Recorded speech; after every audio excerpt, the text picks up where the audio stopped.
This is the realest show out. You did the opposite of what I think most people do. Sometimes it can be kind of scary to just put yourself out there. That's real. That's raw. That's exactly what we're looking for. We look forward to connecting with you guys on all of our social media platforms. The way to support us is to like and comment on all your favorite episodes. And please don't forget to subscribe and turn on your notifications for the next Gut Check Uncut. What's up, guys? Todd Special, your co-host of Gut Check. I got B-Bisc in the house. Hello. Dude, this guy is pretty powerful. I met him on Instagram. His story is very, very, very inspirational. And to be honest with you, I don't think we've had a guest on with this type of story yet, have we? No, absolutely not. I read up about him. I can't wait to hear it from the man himself. So a little bit of background about Adam Deering. He's the CEO of Hanover Insolvency Limited, CEO of Coleman Charles Properties Limited. He's got over 745,000 followers on Instagram. He's a self-made entrepreneur, husband, and a father. And I got to tell you, he's just a cool dude. He's one of these guys that just answers.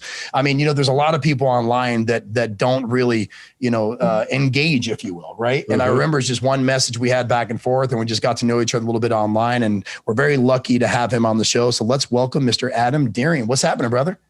Yes, thanks, guys. I'm good, man. How are you guys?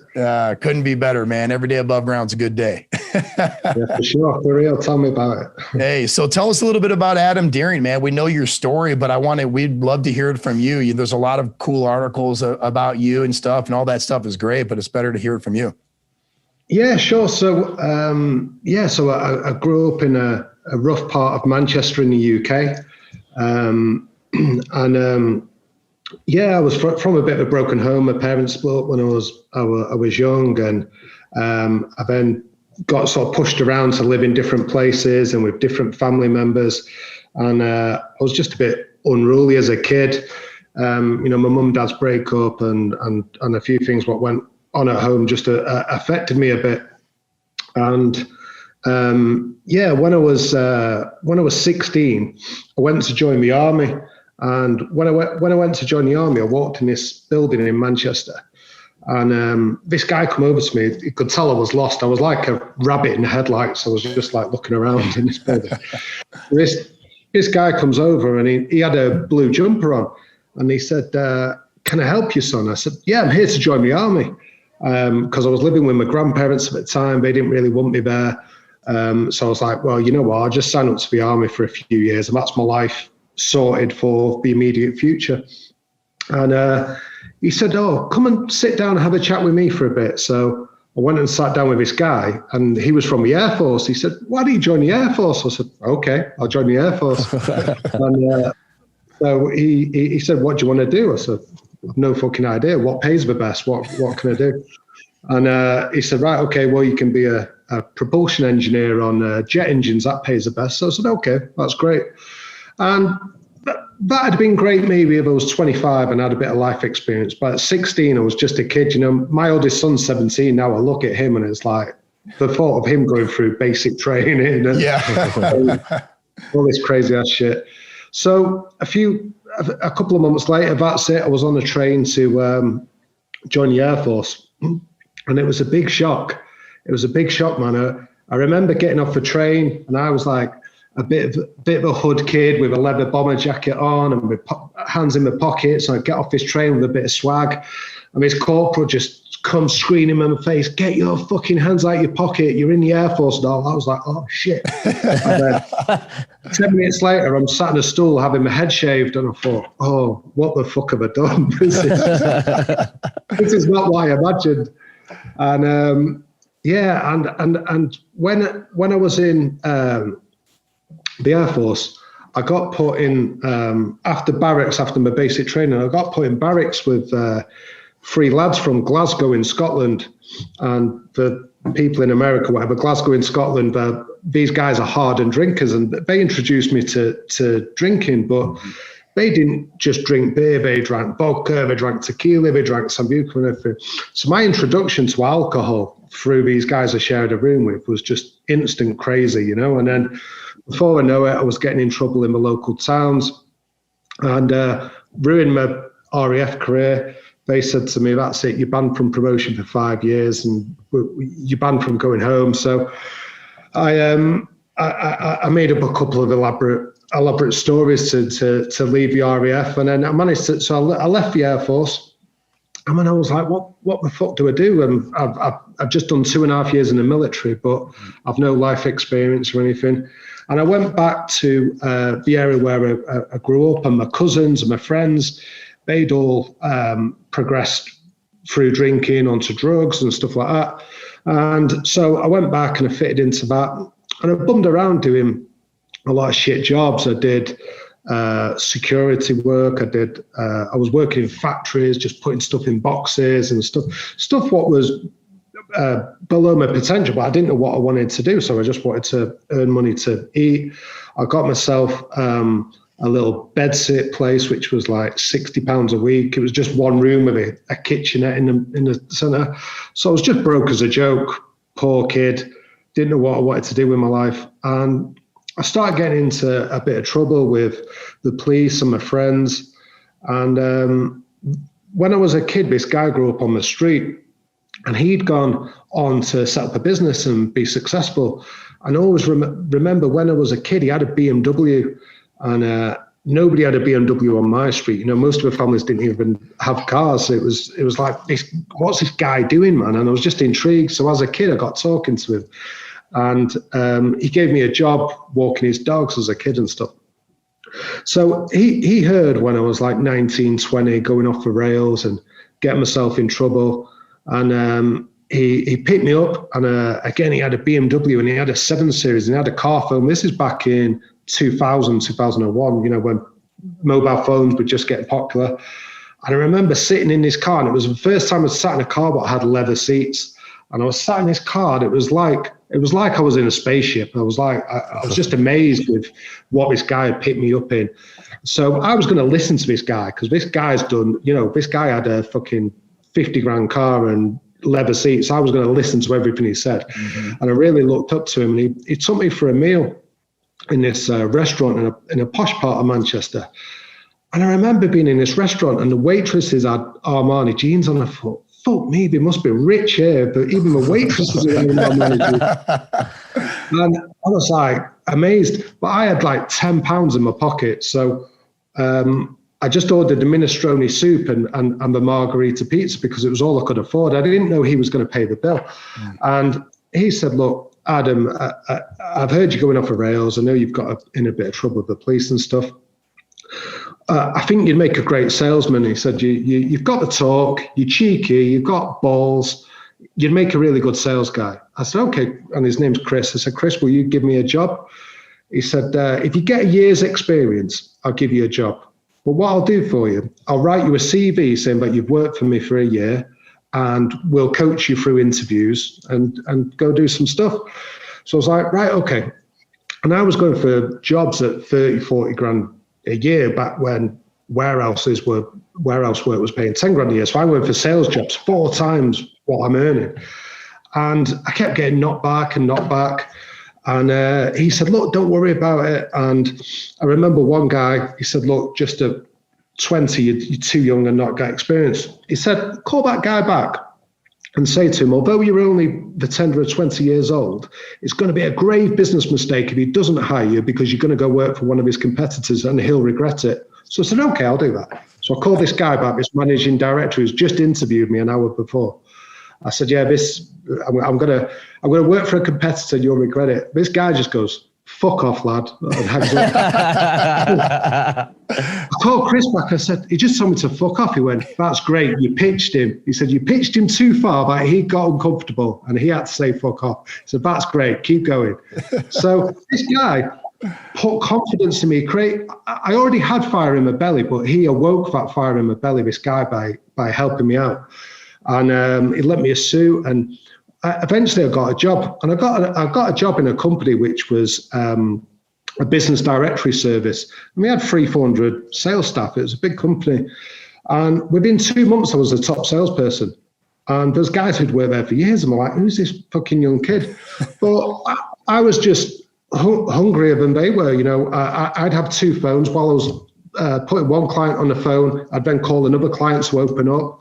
I'd go to the water machine. I'd get 4 glasses of water because that meant I didn't have to get up for an hour and a half. I could just stay pitching. I just saw lunch as get a sandwich as quick as I can, and that's it. I'm back on the phone. I'm not walking around the block for an hour. I've got business to do. I'd then stay till 8, 9 o'clock at night. So just my output versus the other sales guys was just a lot higher. And this recruitment company who placed me in this job heard how well I'd done, and they said, look, everybody is after you working for him, Adam. They've heard how good you're doing and stuff like this.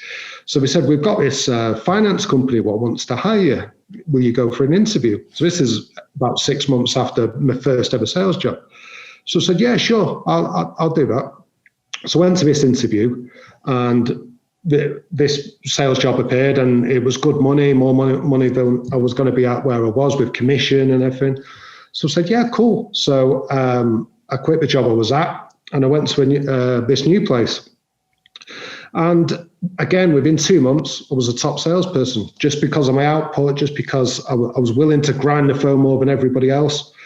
And this MD of this business, a guy called Mike, he was taking me out every night because I'd be in the office till 8, 9 o'clock at night.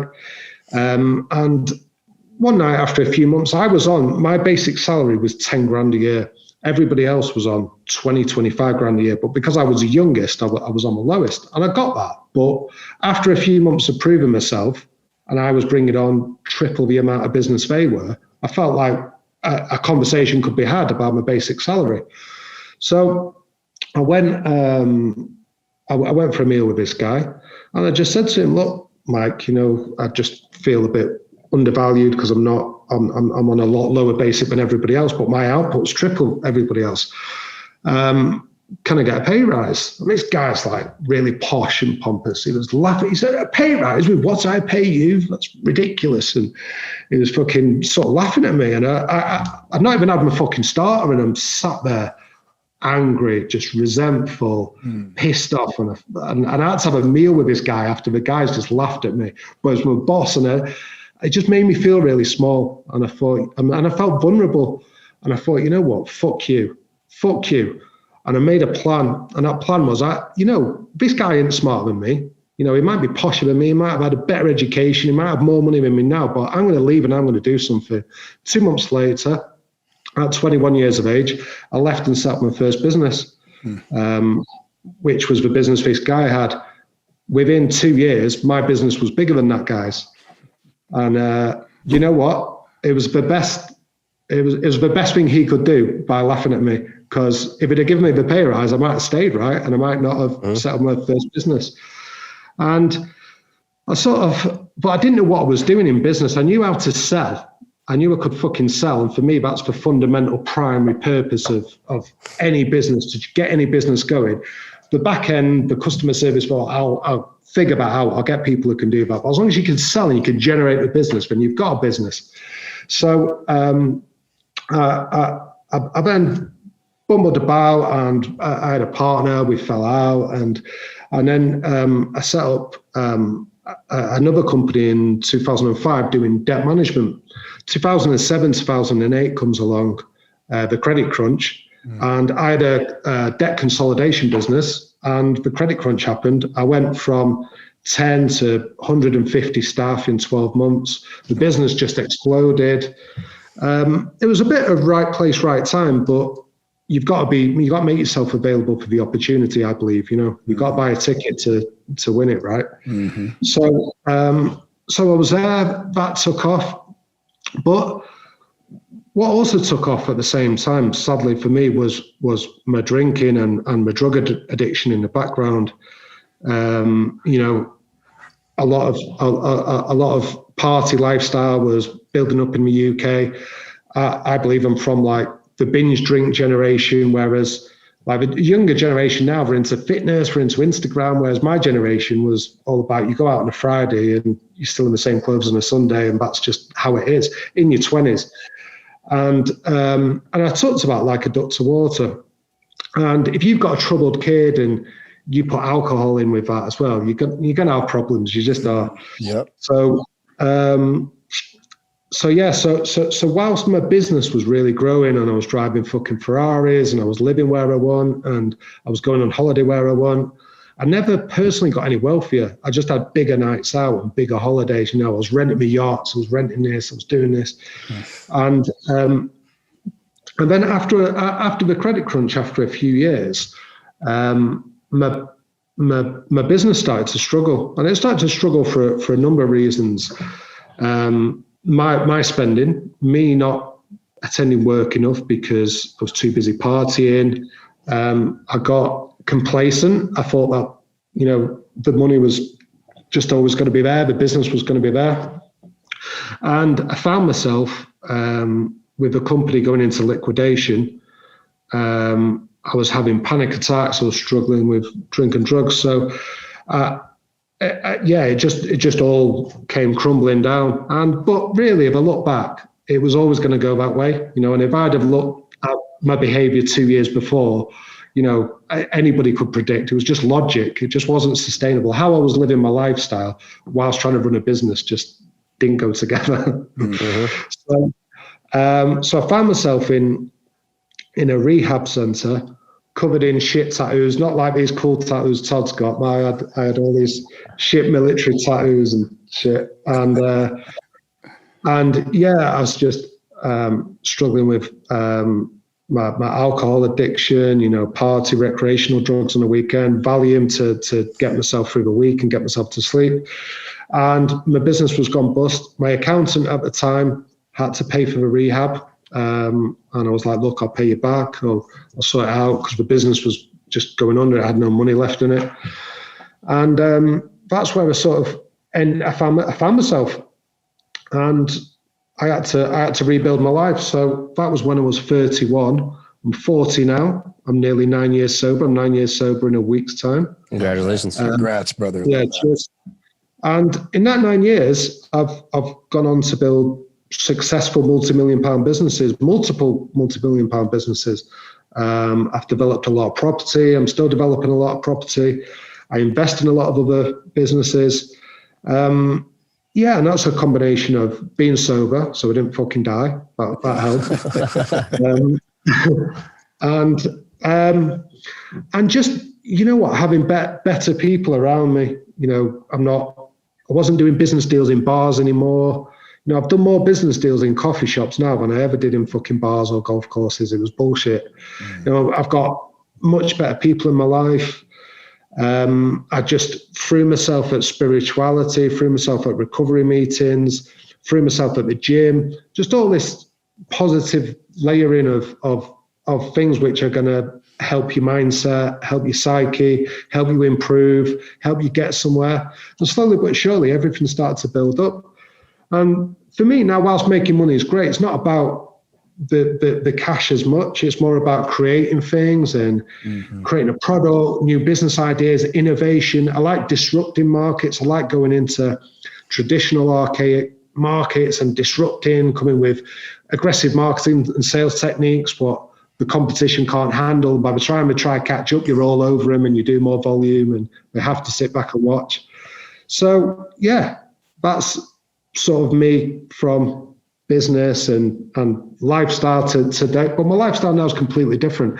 I'm just with my kids all the time, working all the time. I go to recovery meetings. I help a lot of other people who are in recovery. I connect with other spiritual, like-minded people. And I just focus on me. I found that putting me first worked. I had in my previous life when I was drinking, I like people pleased a lot. I was going to I'd go to the opening of a fucking envelope. I was going to everything, every event, every this. I just thought I'd have FOMO. I needed to be there.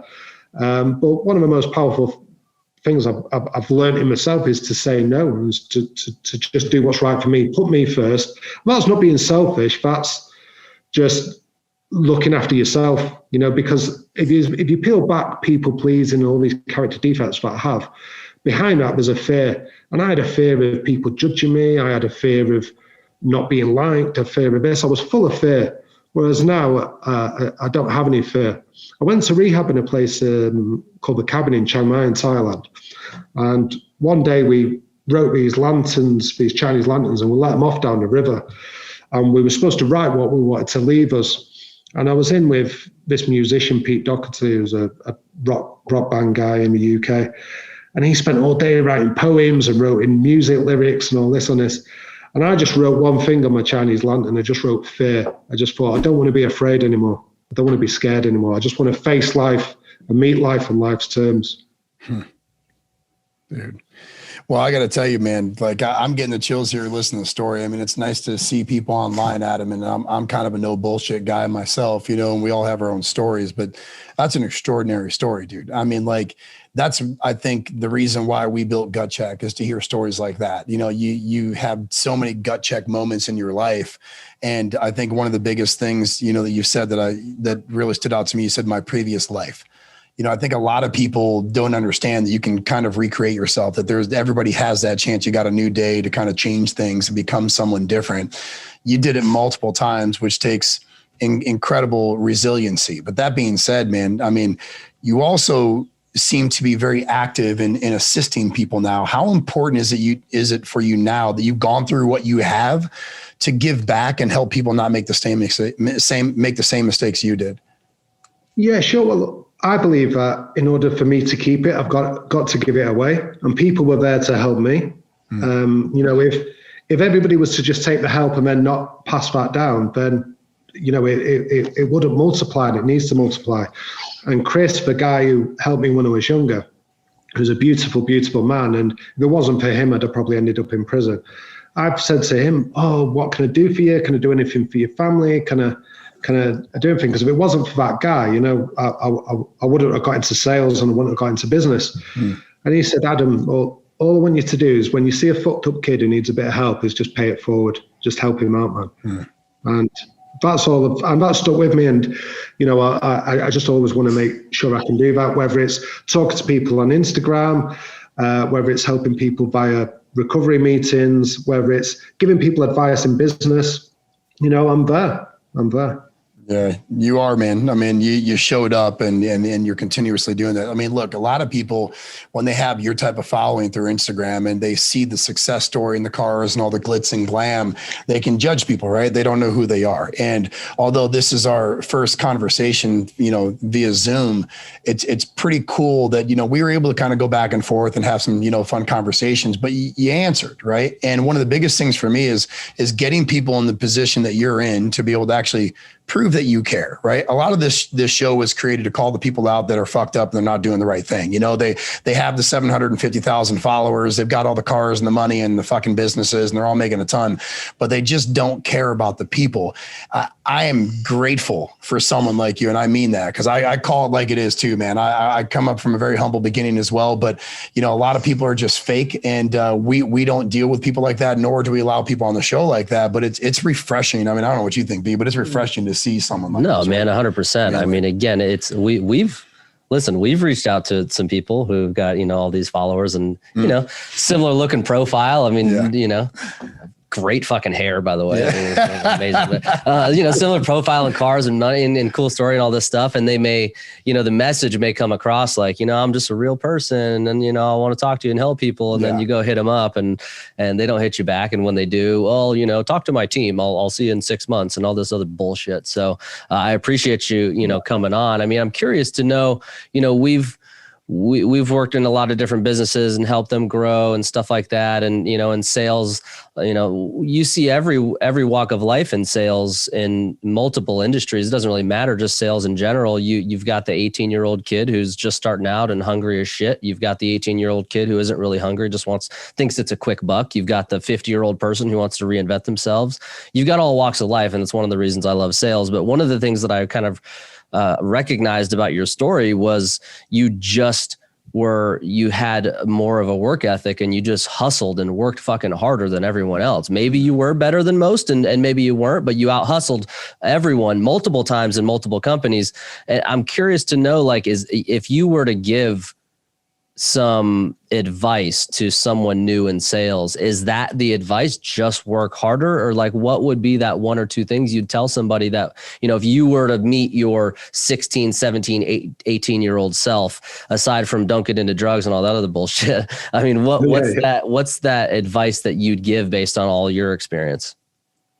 Yeah, I mean, for me, I mean, work ethic. If your output is twice as much as anybody else, and then the other person has to be twice as good as you, don't be at their job. And it's just fact that the more experience and exposure you get to a product and to a pitch and to selling, that you'll get better at it. And I think for me, it was about having faith. If I could say to my younger self, is just have faith, things are going to be okay, you know. And if you have faith that God or the universe is always going to deliver, you know, then every day becomes a lot easier. And Todd mentioned about being grateful for having me on the show. I mean, I place gratitude as the cornerstone of pretty much everything I do. You know, I'm grateful for where I am today, and I'm grateful for being able to achieve and being able to do stuff. You know, gratitude is key, and you can't ever let go of that. But it takes a long time. It takes the ego being fucking kicked out of you before you find gratitude, or it did for me anyway. I learned the hard way. So if I could tell younger kids, it's like, look, ego's not your amigo. You know, you need to to watch that, be careful of that, because, you know, when we're hot-headed, testosterone-fueled guys in our 20s, you know, and obviously girls doing their own thing as well, it can get in the way. But when you're young, you don't know any different, do you? You're just figuring it all out. And in a sales environments 15, 20 years ago were quite toxic environments as well, you know, because whereas now it's a bit more regulated, and people from the management team down understand how to treat staff better. Whereas before it was just like you'd have a sergeant major walking the planks behind you saying, "Come on, guys, get more deals," and stuff like that. Whereas sales isn't like that anymore, which is probably a good thing, actually. And if I could speak to my younger self as well, I'd say travel more. The world's a big, beautiful place. Go and see it. You know, because when you're getting exposed and experienced to different cultures, different languages, different people, you know, I'm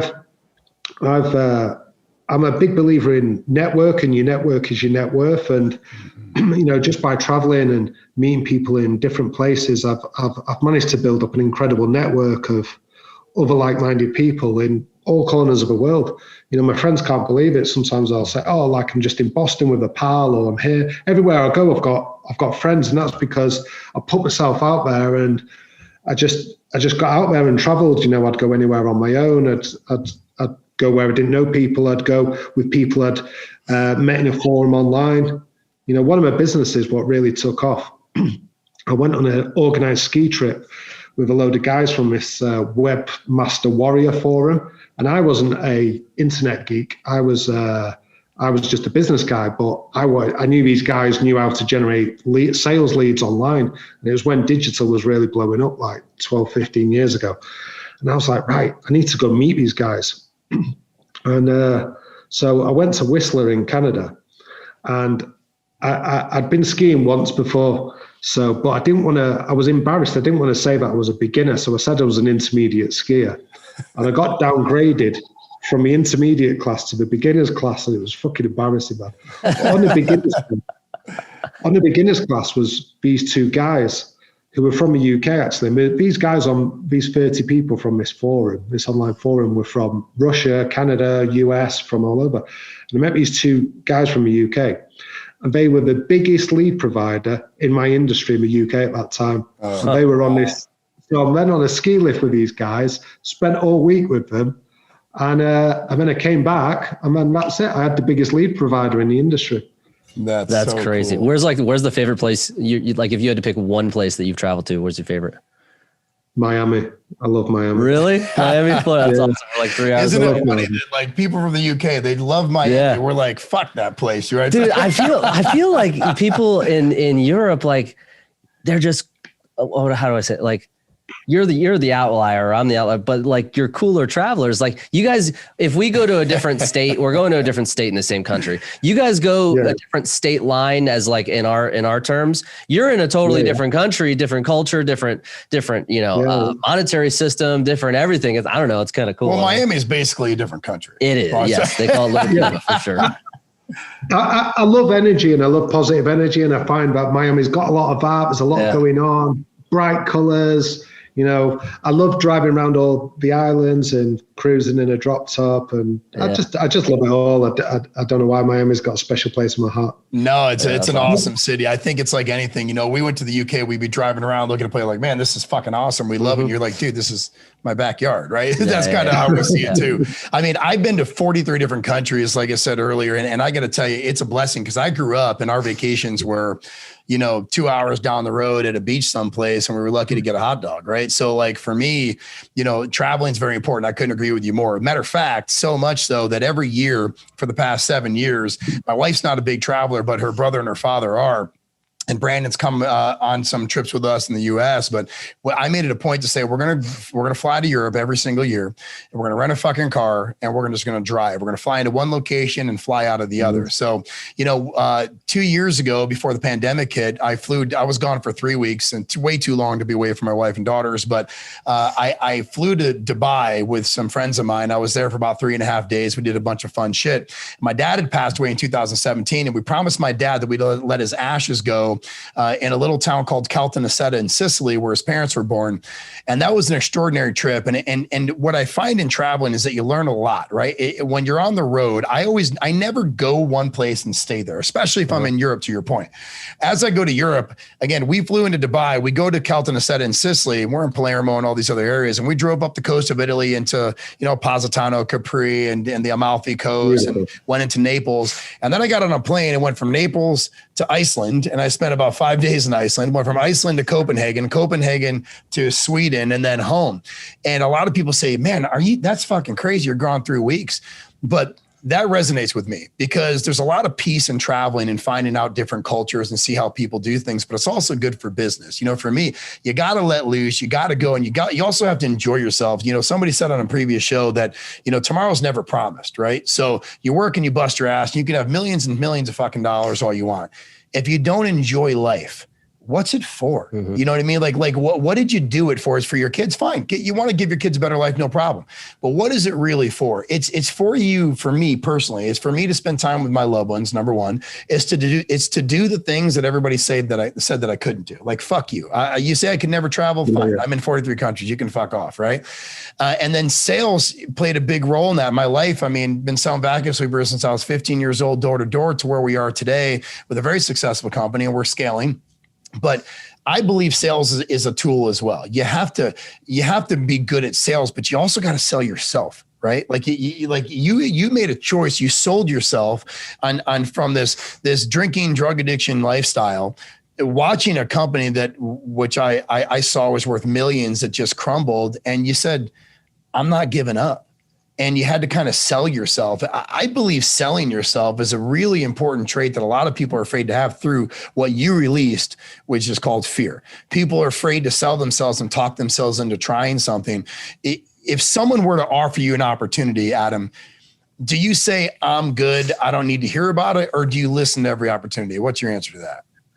Yeah, I don't listen to every opportunity just because I get approached a lot. Sure. But I always say to people, okay, what's the product? What is it? And I just look at scalability. Scalability for me is key because, if you set up a retail shop on a corner in some little town, you're limited to the footfall on that corner in that fucking little town. It's not a scalable business. So I like stuff which is digital, which is online, what we can ramp up. I like stuff which disrupts.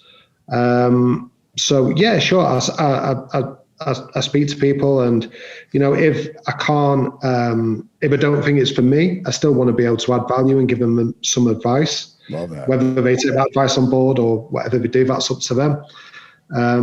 But yeah, I'm getting involved in some new projects now. sold a couple of businesses. I've cashed in my chips. I've started doing some real estate development, some quite big unit projects.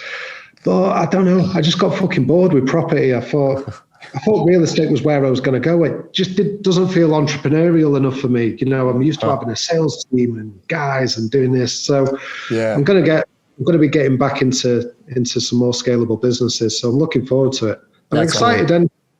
And when you've cashed in a couple of times and as well, you know, and when you've let go of that fear, you know, I just find that the success comes easier because you're not afraid. You're there. You're just going to go for it until you make it fucking work. Mm-hmm. And I think you've kind of, I don't know, from based on your story, it seems like you've kind of earned your right to be a little bit more picky when it comes to those things. It's interesting how, and again, you're no different from some other people we've talked to in this respect where, you know, you kind of end up changing over time, obviously, because in your story, I kind of noticed, you know, you were always open to a conversation. You never you found yourself in a position where you were making more money than you ever thought you would, but you still ended up having a conversation with someone else and taking a job somewhere else because it was a better opportunity. Then you had that opportunity. Then you're like, well, fuck it, I'm going on my own. And then you went on your own. And then you know, that kind of goes to shit. And then you come back and you build something else up and you do it yourself and you get into sales and you do multiple companies. So it's just cool. Cause you know, I always try and say, and some really, really amazing mentors in my life has always said, you know, don't turn down a conversation when you're trying to grow and build. You never know who you're going to be talking to. You never know who you're going to meet on the fucking ski lifts and all these other things. So it seems like that's gotten you to this point, and now you've got the role to play to be able to be picky about what you want to do, and you know, only get into things that you really care about and feel passion for. Real estate may have been it, now it's not. Now you want to go into something else. So you've earned that right, and that's pretty cool to hear. Well, it's also, you never want to be the what if guy, right? Like, you know, what you're saying here is I didn't want to be the what if guy, right? Like for me, I say this a lot, and anybody listening who knows me will say, oh, there goes Todd again saying that. I never turned down a meeting. Okay. Now, am I going to take advantage of every opportunity? Of course not. But I never turned down a meeting because what if that one, you say your net worth is your network, right? What if that one conversation with Adam Deering changed my fucking life forever? But I chose not to do it. And you see that a lot when people start making money. I think you always have to be open-minded to opportunity. You have stuff that you invest in that you're passionate about. I love the fact that you just said, like, I'm missing the sales team. Dude, that's what gets me going. I love watching other people make money. Have you seen the movie The Boiler Room, Adam? A long time ago, yeah. Okay, so The Boiler Room I love that fucking style. It's a bunch of guys in the middle of a call center. They're fucking selling stocks and they're going crazy. And you have a lot of drugs and alcohol and girls and all that other bullshit.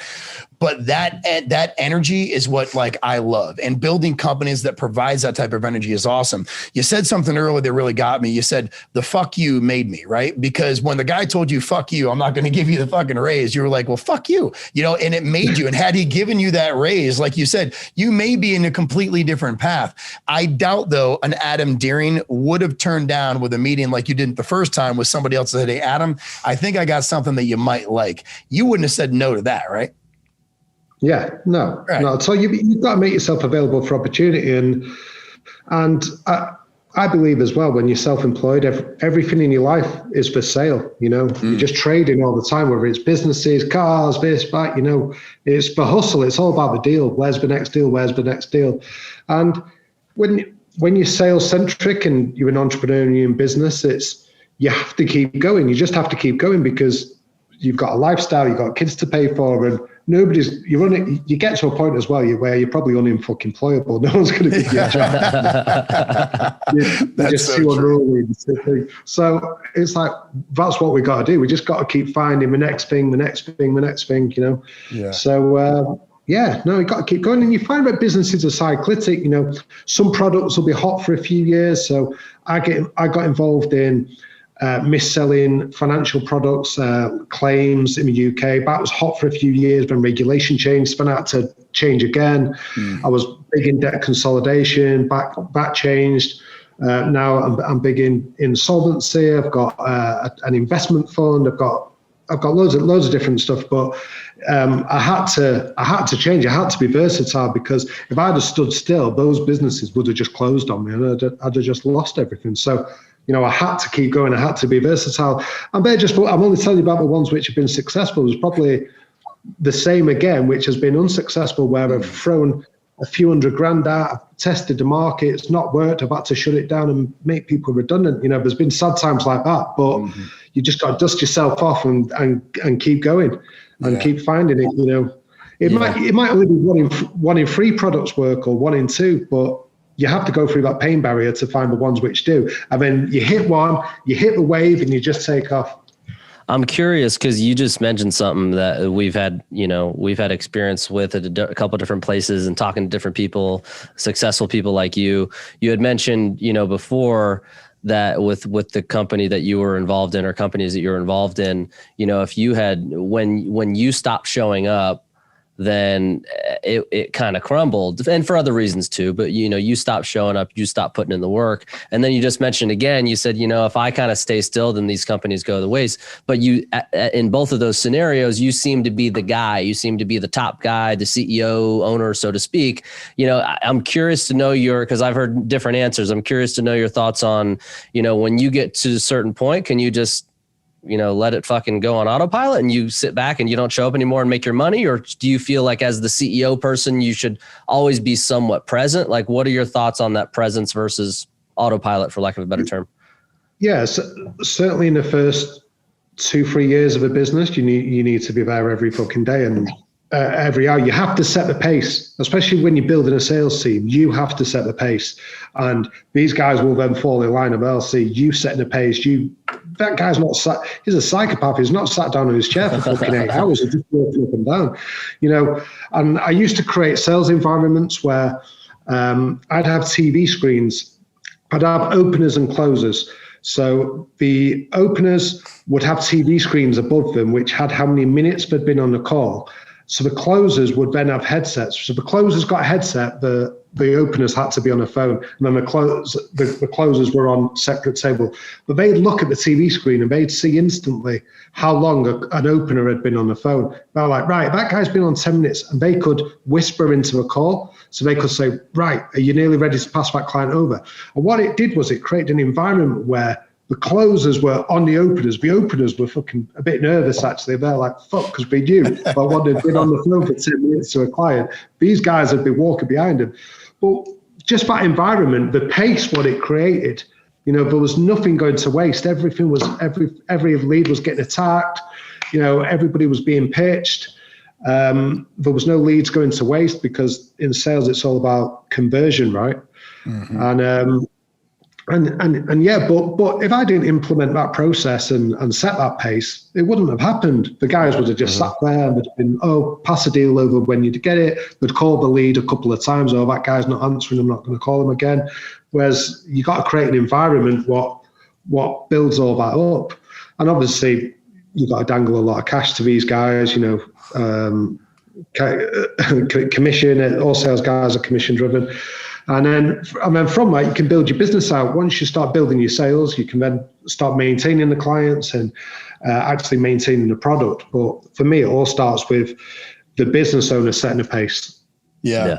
It's pretty intriguing that you say that, because, I feel like if you're in business for yourself and you own a company, your presence is needed. I mean, people trust you. You built it. You're that face, right? They want to see Adam. They want to know that you're involved. You're part of it. Because what happens a lot of times, a lot of businesses just scale down due to lack of just being present, right? How important is leadership in any of your companies, whether it's 1 employee or 150 employees, in your opinion?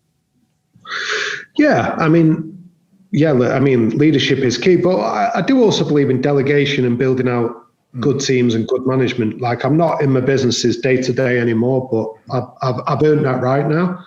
And also I get the reason I've ended up with multiple businesses is I'm very good up to probably 50 to 70 staff. I mean, I've got some businesses which have got 200-300 staff, and I kind of like make myself redundant then. Once there's 300 guys everywhere, it's like, okay, well, what do we do now? And there's different sales teams with different managers and stuff, and I'm not really there, but your energy is always there, and your process, your ethos, what you put into the company will always be there.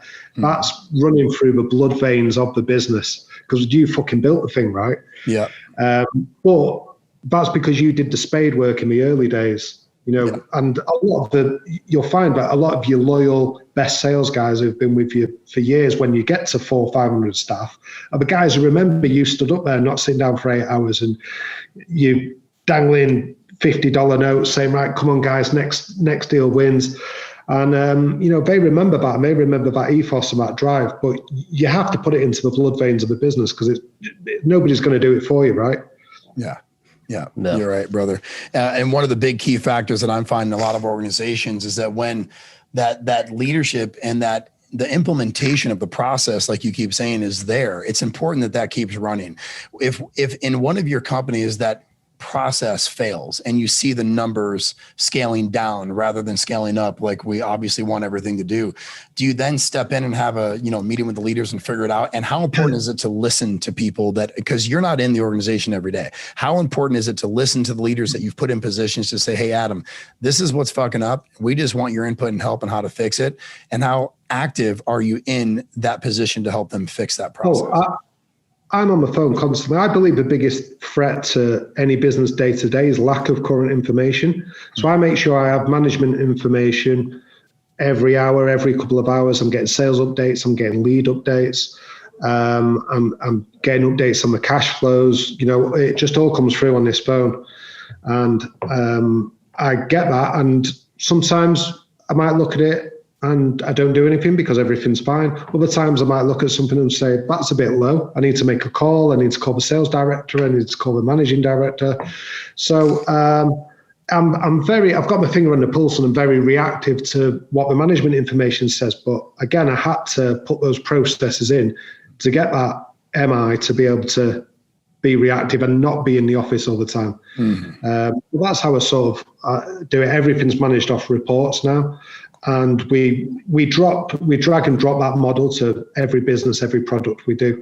Everything we do. And once you understand marketing and sales, you can then go and sell anything, right? The product, whilst it's not irrelevant, but it kind of is. You can then, if you want to sell fucking apples, you can sell apples. If you want to sell water bottles, you can sell water bottles. If you want to sell phones, as long as you understand how to market, how to sell, that you can keep changing the product, and that's it. You've got a career for life.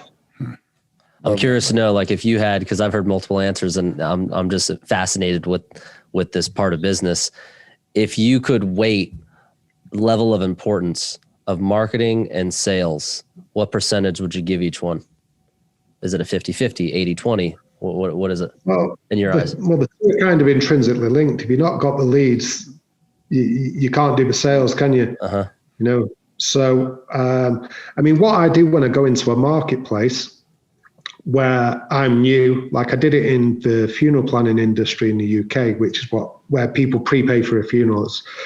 And what I did with that is I saw these archaic traditional companies where they were doing door-to-door sales and they were sending brochures out.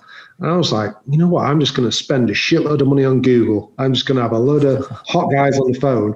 I'm just going to take them out of the market before they even get their fucking brochure. They're going to be, I'm going to take them out of the market.